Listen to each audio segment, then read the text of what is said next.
Chapitre 80. L'aide précieuse de notre bonne Mère du ciel, suite. Quand Saul persécutait les chrétiens, notre Seigneur lui demanda « Pourquoi me persécutes-tu » Puis quand Saul lui demanda « Qui êtes-vous, Seigneur » il lui répondit « Je suis Jésus que tu persécutes ». Toute la doctrine sur le corps mystique du Christ est là, résumée dans cette phrase toute simple. En persécutant les chrétiens, Saul persécutait le Christ, puisque les chrétiens forment son corps mystique. Saint Paul fut profondément et durablement marqué par cette phrase du Seigneur, qui le bouleversa et le changea pour toujours. Il fut d'ailleurs celui qui insista le plus sur ce point de la doctrine. Il dit par exemple dans son épître aux Romains : « Je vous conjure donc, mes frères, par la miséricorde de Dieu, de lui offrir votre corps comme une hostie vivante, sainte et agréable à ses yeux, pour lui rendre un culte raisonnable et spirituel. Ne vous conformez point au siècle présent, mais qu'il se fasse en vous une transformation par le renouvellement de votre esprit, afin que vous reconnaissiez quelle est la volonté de Dieu, ce qui est bon, ce qui est agréable à ses yeux, et ce qui est parfait.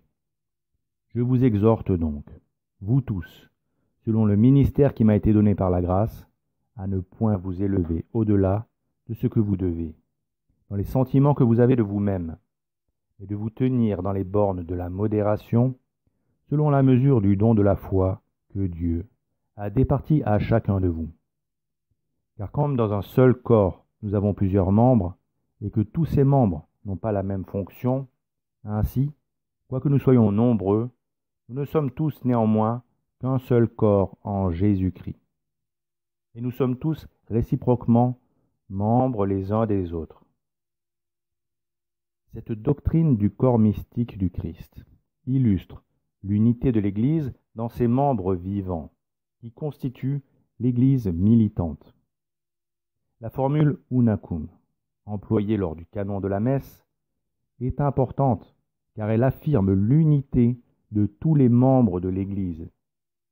Par cette formule, les fidèles et le prêtre confessent leur union avec le pape et l'évêque, en déclarant leur appartenance commune à un même corps, l'Église, corps mystique du Christ.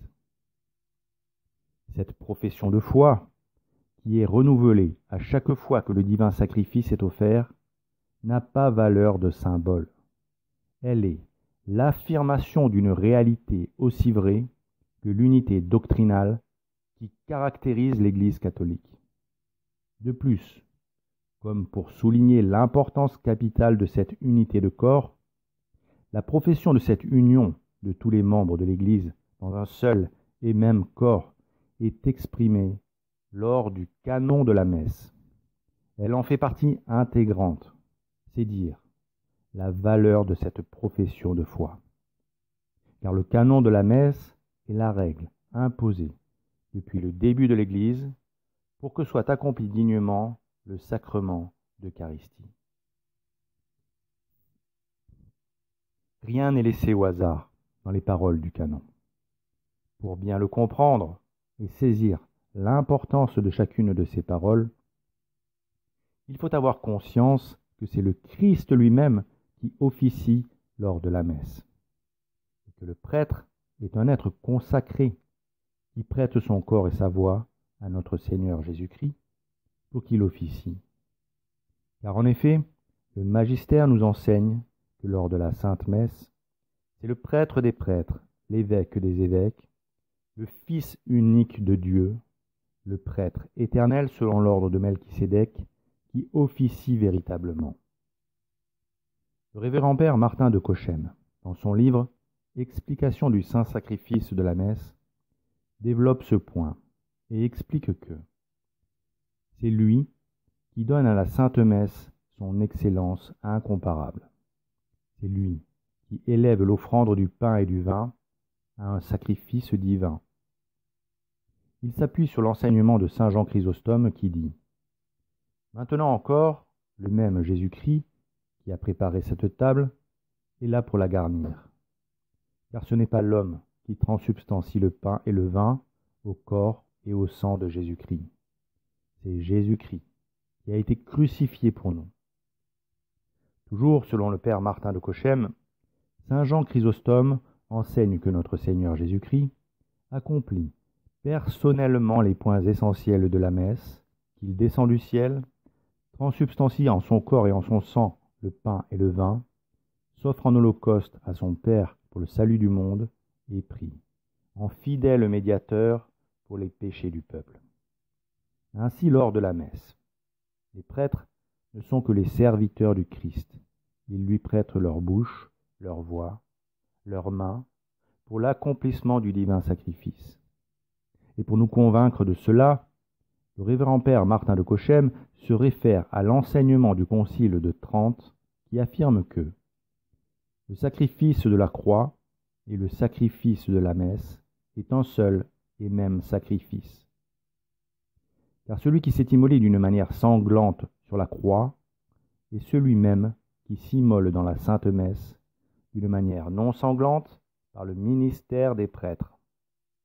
Si donc c'est le Christ qui officie à travers ses ministres, qui lui sont consacrés, comme l'enseigne le magistère, comment pourrait-il avoir à se déclarer uni à ceux qui, par leur propre choix, se sont exclus de son corps mystique en apostasiant?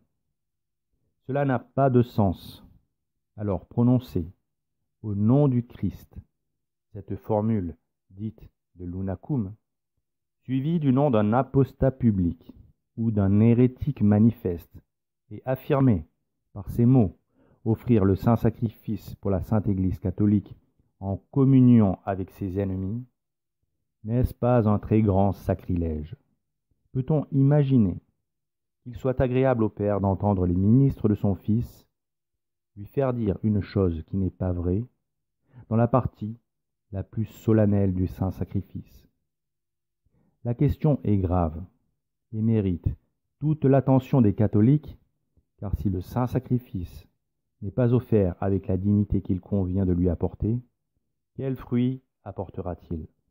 Oui, quel fruit cette prière insensée peut-elle apporter, puisqu'à ce moment de la messe, on implore le Seigneur de daigner donner à l'Église la paix sur toute la surface de la terre, de la protéger, de l'unifier et de la gouverner, et qu'en même temps, on affirme sa communion et sa soumission à ceux qui veulent la détruire. Quel est le sens de cette prière?